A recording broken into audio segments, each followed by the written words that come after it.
बैतरणी नदीर शाखा नदी काणी गत बुधवार दुई गोटी स्थान में घाई सृष्टि होगा जो आज दशरथपुर ब्लॉक अधिकांश पंचायत बन्या घेर रही। मुख्यतः तरपदा, कसबा, जयंतरा, मल्लिकापुर, निजामपुर, दत्तपुर, कईया, कमांडिया, खानगर और थालुकुड़ी आदि पंचायत संपूर्ण भाव प्रभावित होती। चाष जमी संपूर्ण नष्ट होता जनजीवन अस्तव्यस्त हो पड़ी। प्रशासन तरफ जोगाई देता रिलीफ समुद्र को संख्या सदृश पलटि। सब प्रकार असुविधा होची, रास्ता नहीं, जल आमर घर द्वार पशी भांगी जाउची, आमे रहिबा को असुविधा होची। हमको यही दुटा रिलीफ देले चूड़ा मुड़ी बिस्कुट यही सब दौरान खाइबा खाद्य दौरान। आज आप मैंने देखी पारे आम आमर अहियास प्राथमिक स्वास्थ्य केन्द्र में बर्तमान पानी घेर अच्छी।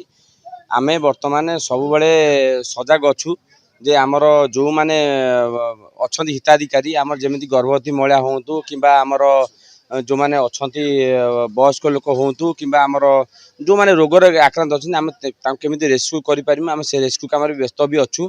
तो सहित आमर आजिका डेट्रे आम जो जो जगार गर्भवती महिला मैंने अच्छा आम रेस्क्यू कर मंगलपुर सी आडमिशन करदेचु।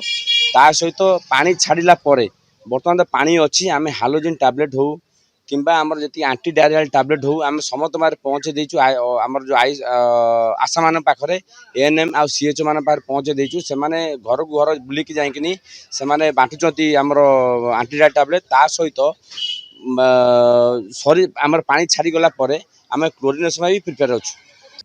ये तो आम घर द्वार सब बुड़ी बाड़ी जाइए, आम भी निजे भी हैरान होचु खाया पीवा नाकि आम छुआ पिला भी खाई पारु नांती। आम ये सब चलती घटना। प्रशासन ठीक काम करूनी, बंद कर दे बुड़ी जाऊँ। पैसा कोटी कोटी टका खर्च होउची किंतु किछि काम होना। यही बन्या जल प्रभाव में अहियास बजार उपर आज 2 फुट रे बन्या जल प्रभावित होउची। सेहीपरि कईया गला ठारू जाजपुर को संजोग करता जो मुख्य रास्ता ऊपर 3 गोटी स्थान में बन्या जल प्रभावित होउची, जहाँफल उक्त रास्ता जोगाजोग संपूर्ण विच्छिन्न हो पड़ी। जाजपुर सुशांत कुमार बेउरिया, धरित्री लाइव। सुविधारे आपणंकु स्वास्थ्य सेवा जोगाई देबा हमर लक्ष्य। Hi tech medical college and hospital Bhubaneswar.